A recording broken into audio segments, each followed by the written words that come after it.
Les députés qui s'y opposent voudront bien dire non. À mon avis, le oui l'emporte. Je déclare l'amendement adopté. Sur la motion telle qu'amendée, les députés qui appuient la motion voudront bien dire oui. Les députés qui s'y opposent voudront bien dire non.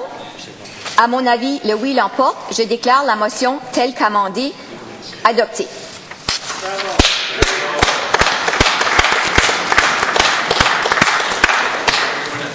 Motion 11.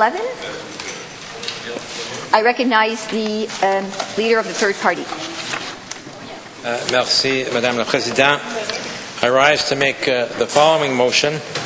Attendu que les hauts fonctionnaires de l'Assemblée législative devraient rendre des comptes à cette Assemblée et aux gens du Nouveau-Brunswick, attendu qu'un rapport de l'Assemblée législative de 2011 a recommandé que les hauts fonctionnaires de l'Assemblée comparaissent annuellement devant le comité pour répondre à des questions sur le rapport annuel, attendu que le règlement de l'Assemblée législative du Nouveau-Brunswick dispose que le comité permanent de la procédure des privilèges et des autres fonctionnaires de l'Assemblée est saisi d'office des rapports qu'adresse à la Chambre ces autres fonctionnaires, attendu que le comité permanent de la procédure de privilèges et des autres fonctionnaires de l'Assemblée sert de tribune où ces hauts fonctionnaires rendent des comptes à l'Assemblée législative, attendu qu'en 2017, un seul autre fonctionnaire a présenté son rapport au comité, it therefore resolved that the legislative officers, except for the Auditor General, who already appears before the Standing Committee on Public Accounts,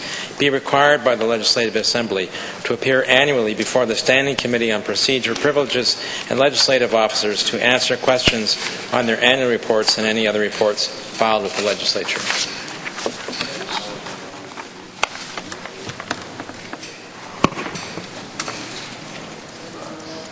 Le leader du troisième parti, appuyé par le député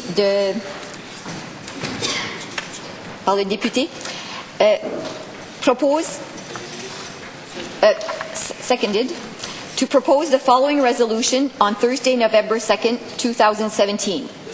Whereas legislative officers should be accountable to the Legislative Assembly and the people of New Brunswick, whereas a 2011 Legislative Assembly report recommended that legislative officers appear annually before committee to answer questions about their annual reports, whereas the standing rules of the New Brunswick Legislature state that reports to the House of Legislative Officers stand permanently referred to the Standing Committee on Procedure, Privileges, and Legislative Officers, whereas the Standing Committee on Procedure, Privileges, and Legislative Officers provides a forum through which the legislative officers are accountable to the Legislative Assembly, whereas in 2017, only one legislative officer has reported to committee, qu'il soit à ces causes résolu que les hauts fonctionnaires de l'Assemblée législative,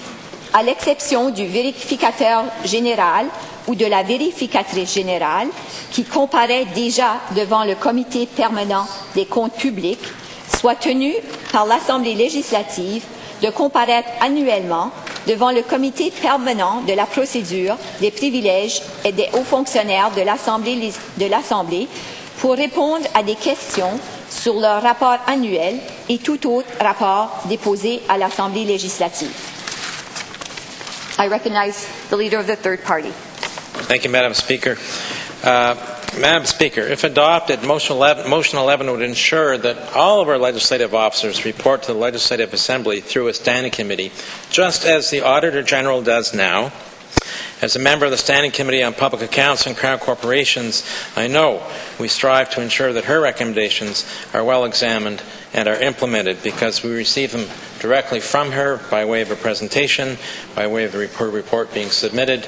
We have the opportunity to discuss them with her and then to discuss them in committee and to make reports to the Legislative Assembly on our findings and on our recommendations based on her reports.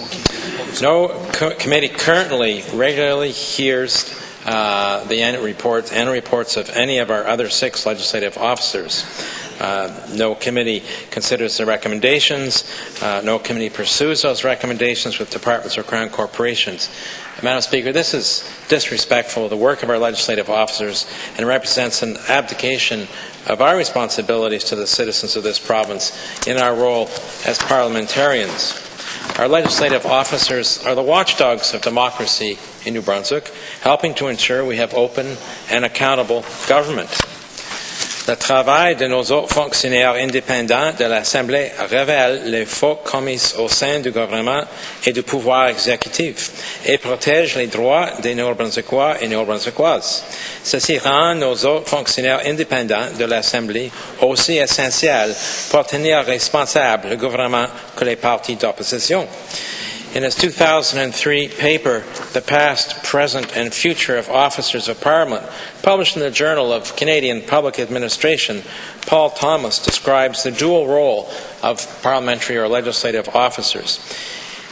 He says, in general terms, officers of Parliament are independent, accountable, created first to assist Parliament in holding ministers and the bureaucracy accountable, and second, to protect various kinds of rights for individual Canadians, or in our case, Madam Speaker, individual New Brunswickers. This gives legislative officers a direct connection to New Brunswickers, but also ties them to the work of the Legislative Assembly or the provincial parliament that they serve.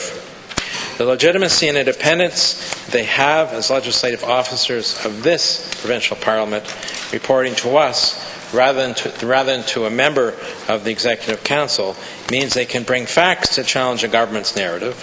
Their independence ensures that facts are not lost in the rhetoric of political machinations and that they can defend the values that we hold dear as New Brunswickers and Canadians across government administrations. Il assure des élections justes et démocratiques. Il travaille pour appuyer le droit du public à l'information sur les affaires du gouvernement. Il assure que le gouvernement mette de l'ordre dans ses finances et qu'il dépense leurs fonds de manière efficace. They ensure that personal information that deserves to be kept private will be kept private. And operating as a bilingual province where citizens are constitutionally guaranteed access to government services in either official language, it was, in fact, Alexander Mackenzie's government that established the position of the first parliamentary officer in Canada and that was the Independent Auditor General in the Parliament of Canada in 1878. Interestingly enough, the decision to establish the very first parliamentary officer in the country at any level of government was taken in response to the allegations of bribery and solicitation that became known as the Pacific Scandal, an abuse of power that in fact felled Sir John A. Macdonald's first government. Other legislative or parliamentary officers were also first created in the federal parliament, Madam Speaker, including the office of the Chief Electoral Officer in 1920, and that also came about for a good reason. It was when Sir Robert Borden's during the wartime moved to disenfranchise some voters while extending the right to female relatives of men who had served or were serving overseas. The Wartime Elections Act was considered a clear manipulation of voters and the overall process. Parliament resolved the status quo could not continue and established the office and position of the Chief Electoral Officer. Madam Speaker, in New Brunswick, each of our 7 parliamentary or legislative officers defends a value that's critical to New Brunswickers, remaining in an open, accountable, fair, and democratic society. Because these values transcend the politics of the day, these offices operate independently of government. Each is its own entity, reporting directly to our provincial legislative assembly through annual reports rather than through a minister. However, the problem, of course, Madam Speaker, is other than the Auditor General, they don't routinely report directly to any concrete entity or committee of the Legislative Assembly, but simply their reports are tabled here.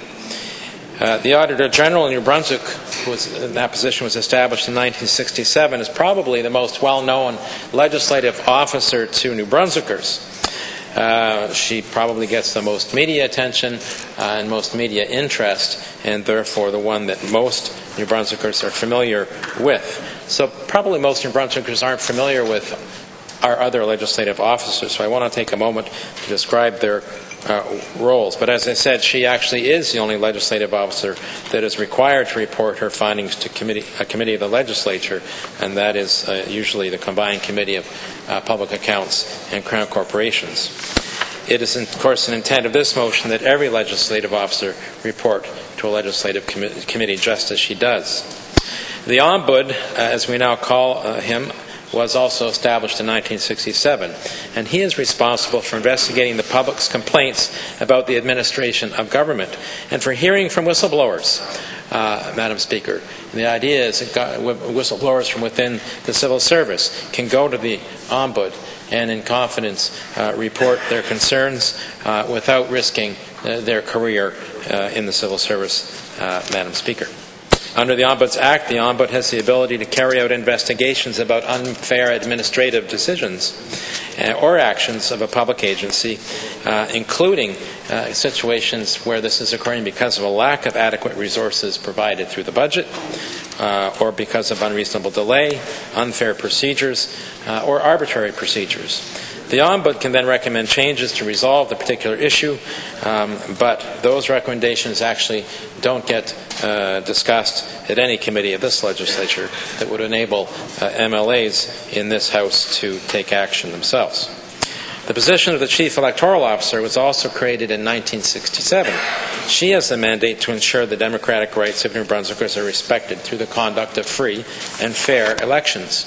It is her job to ensure compliance of and with election laws and to enhance public confidence in and awareness of the electoral process, another important pillar of our democratic system. In 2000, the Conflict of Interest Commissioner was established to encourage and promote a culture of integrity and accountability. This role was combined with that of the Right to Information Commissioner at the end of 2016, and a third responsibility was given to this legislative officer, and that is to manage and administer and house the lobbyist register to ensure that New Brunswickers know who is lobbying whom and for what purpose and under what circumstances. This legislative officer with multiple roles has become the Integrity Commissioner, and he is responsible for the Members' Conflict of Interest Act, oversight of the Lobbyist Registration Act, oversight of the Right to Information and Protection of Privacy Act, as well as the Health Information Privacy Act. Le commissaire aux langues officielles a été établi en 2003 et elle a le mandat de s'assurer qu'en tant qu'une sous-province bilingue, les deux langues officielles sont protégées en vertu de la loi sur les langues officielles. Elle a la responsabilité de s'assurer que le ministère, les sociétés de la Couronne, certaines municipalités concernées et les organisations professionnelles se conforment à la loi. De plus, elle fait des recommandations pour améliorer la conformité et elle a également le mandat de promouvoir l'avancement de deux langues officielles. The Child and Youth and Seniors Advocate, established in 2006, has two mandates now, in fact. The first is to ensure the rights and interests of children and youth are protected and that their views are heard by adults and decision makers. And the Child and Youth Advocate uses the United Nations Declaration on the Rights of the Child as their framework, as their lens for looking at the rights and interests of children and youth in our province, Madam Speaker. And I must say that they are recognized internationally for the work that the Child and Youth Advocate and his team have done, and produce excellent reports every year with significant recommendations, Madam Speaker, which collect dust because there is no forum which is required to come present those recommendations where they can be discussed by members of this legislature and acted upon. The other mandate now that this legislative officer has, of course, is for seniors, to serve as a seniors advocate, where he must ensure the rights and interests of seniors are protected and that their views are also heard by decision makers, Madam Speaker. So it is vital work that the Child and Youth and Seniors Advocate is doing for the interests of our young and elderly citizens, but the Child, Youth and Seniors Advocate has no one to take up his recommendations and ensure they are implemented despite routinely releasing a State of the Child report rich with data, rich with information containing very substantive, pertinent, and important recommendations. The Consumer Advocate for Insurance was created in 2005 and has the mandate to examine the underwriting practices and guidelines of insurers, brokers, and agents, to conduct investigations in relation to insurers, brokers, and agents, to develop and conduct educational programs, and to carry out insurance-related tasks or investigations as directed by the Legislative Assembly. Madam Speaker, of course, it's difficult for the Legislative Assembly to determine what kind of direction it might give the Consumer Advocate for Insurance unless there are routine, regular meetings with the Consumer Advocate for Insurance at the level of a standing committee to understand the challenges that she is facing, so that such a committee might make a report to the whole Legislative Assembly calling for a particular action to assist her to direct her in her work. Interestingly enough, the Consumer Advocate for Insurance is unique in her office in that it is entirely funded by a levy on the insurance industry. All other legislative officers are dependent on government for their budgets. And my assessment, Madam Speaker, is that other than the Chief Electoral Officer, after years of having their budgets frozen, and in the face of their workload having significantly expanded, for example, the Child and Youth Advocate's Office being given responsibility for seniors, for example, the Integrity Commissioner being given responsibility for the Lobbyist Registry, for example, the Languages Commissioner being given responsibility for professional organizations. Meanwhile, their budgets have not changed. And I'm not even talking about the impact of inflation on their budgets, Madam Speaker. In my opinion, none of those legislative officers outside of the Chief Electoral Officer have the resources needed to carry out their now expanded mandates in the manner in which New Brunswickers and this Legislative Assembly should expect. So, Madam Speaker, while they are independent officers of the Legislative Assembly reporting to this legislature rather than to a cabinet minister, Madam Speaker, that independence becomes diminished when they don't have the resources adequate to fully carry out their mandates. In a report entitled Fine-Tuning Parliamentary Machinery, a review of the mandates and operations of New Brunswick's legislative officers, a report to this Legislative Assembly, in fact, in 2011, written by Bernard Richard and Kevin Malone, it found that reports and recommendations of the legislative officers could be used far more effectively in the Legislative Assembly. It pointed out that federally, parliamentary officers regularly appear before committees of the House of Commons and the Senate to present their annual reports, as well as to inform members of Parliament on topics they have specific knowledge in. This gives members of Parliament the opportunity to discuss the findings, the observations, and the insights of their parliamentary officers, to discuss their recommendations, and to make reports to Parliament or to Senate, as the case may be, on actions they believe that should be taken. Madam Speaker, that's not the situation in our provincial Parliament in the current case, with the exception of the Auditor General, who reports to the Standing Committee on Public Accounts. Le rapport que notre Assemblée a reçu il y a 6 ans a recommandé que le Comité des hauts fonctionnaires de l'Assemblée, maintenant le Comité permanent de la procédure des privilèges et des hauts fonctionnaires de l'Assemblée, demande chaque année aux hauts fonctionnaires de se présenter au Comité pour soumettre leurs rapports et recommandations et de répondre aux questions à propos de leur rapport annuel. Ma motion accomplirait ces buts. This year, the Standing Committee on Procedures, Privileges, and Legislative Officers has had only a single legislative officer appear before them, Madam Speaker.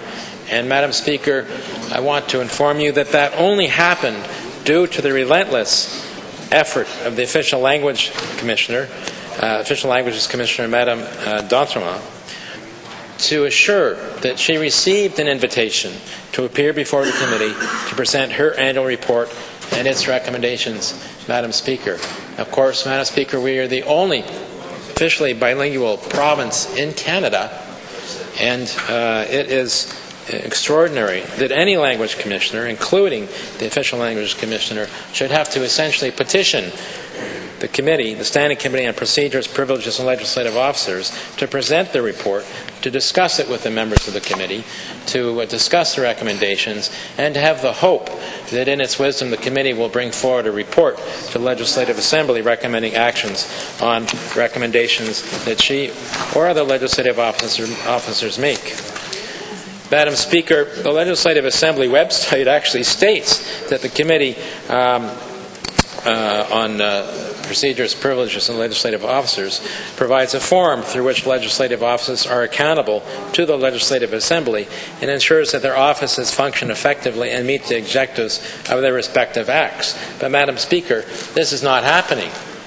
Madam Speaker, this will not happen unless there is a requirement for the committee to hear from each legislative officer at least once a year when they present their annual reports, Madam Speaker, to discuss the content of those reports, to discuss the recommendations, and then as a committee to discuss the recommendations and determine what kind of report they should make to the full House of our Legislative Assembly in terms of actions based on the findings of the legislative officers that they believe this legislature should carry forward. Madam Speaker. That's not occurring. There's no mechanism that is active right now to ensure that that occurs, Madam Speaker, and that, in my view, Madam Speaker, is both disrespectful of those legislative officers and their offices and disrespectful of the people of this province who expect, Madam Speaker, that they will hear from their legislators, their lawmakers, action. They will see action based on what they're hearing from their own legislative officers. Madam Speaker, this motion is very important because it would strengthen and will strengthen our legislative process and democratic institutions. It would also ensure that we follow through as parliamentarians on the essential work that our legislative officers do to help hold the conduct of government accountable and uphold the values we all hold dear as New Brunswickers. Madam Speaker, I hope that all members who are here today will support this motion. Madam Speaker, I look forward to the debate and to making some closing remarks. Thank you, Madam Speaker.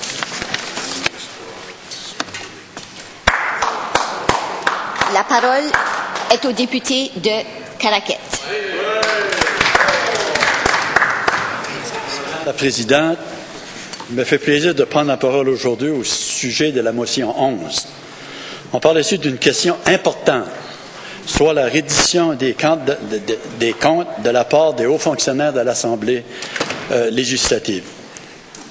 Je crois qu'on peut avancer, Madame la Présidente, que tout le monde ici dans cette Chambre est d'accord que les hauts fonctionnaires de l'Assemblée législative doivent rendre des comptes et expliquer le fruit de leurs efforts à la population du Nouveau-Brunswick par l'entremise d'un comité